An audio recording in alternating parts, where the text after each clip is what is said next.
எல்லோருக்கும் மாலை வணக்கம். நான் உங்கள் குடி ஃபார்மர். இன்றைக்கி என்ன தகவல் பார்க்கலான்னா, நம்ம விஎஸ்டி 16 ஹெச்பி பவர் டில்லரில் கூலண்ட் ஆயில் சேஞ்ச் பண்ண போகிறோம். நியூவாக பழைய ஆயிலை ரிமூவ் பண்ண போகிறோம். அதை பற்றின காணொலி தான் இது.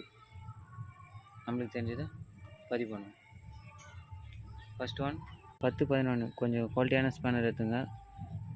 குவாலிட்டி கம்மியாக இருக்கிறதுலாம் கொஞ்சம் அன்சைஸ் வரும், அந்த இடத்துல கொஞ்சம் லூஸாக வரும். அதனால் மரம் ஸ்லிப் ஆகுது. ஏற்கனவே நம்ம கைட்டு வந்து ஸ்லிப் ஆகிடுச்சு. அதனால் ஃபஸ்ட்டு அணுகுடு 1 எம்டி அணுகுடு வச்சுருங்க. இந்த ஹெட்டு கீழே 10 சைஸில் ஒரு நெட்வொர்க் வச்சுன்னு தான்.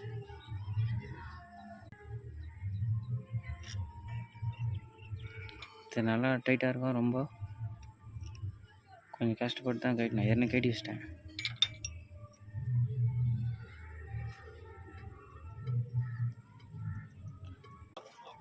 மேலே மூடி திறந்தோடனே கீழே தண்ணி ஃபாஸ்ட்டாக இருக்கும்.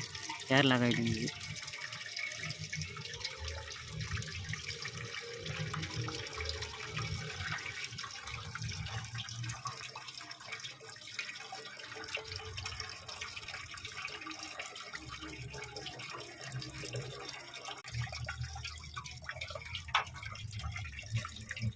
இது வண்டி வாங்கினோடனே வந்ததோடு தான் தண்ணி கலர் சேஞ்ச் ஆகலை. இருந்தாலும் நம்மளுக்கு ஒரு 70 மணி நேரத்துக்கு மேலே ஓடிச்சு. அதனால் சேஞ்ச் பண்ணிடுறோம். நம்ம வாங்கிக்கிறது வீடால் ரேபிட் கூல். இது வந்து 3-in-1, அதாவது 3 லிட்டர் சாப்பிட்டு வாட்டுறது 1 லிட்டர் கூலண்ட் ஆயில் அப்படின்னு கடைக்கார் சொன்னது. என்னுடைய ப்ரைஸ் 285 ரூபா.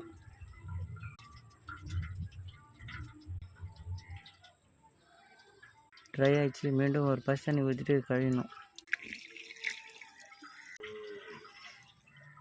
பஸ் தண்ணி ஊற்றுறோன்னா கொஞ்சம் கலர் சேஞ்ச் ஆகி துரு பூச்சா மாதிரி வந்து வெளியே தண்ணி. ஒன்று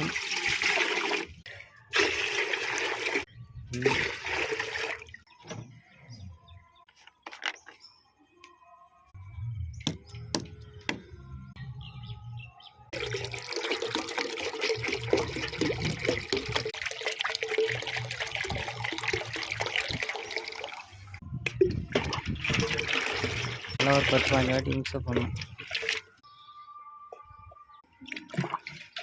கரெக்டாக 3 லிட்டர் பிடிச்சிது. 1 லிட்டர் நிறுத்திக்கணும். அப்படியே அந்த டப்பாவில் ஃபில் பண்ணி வச்சுக்கணும்.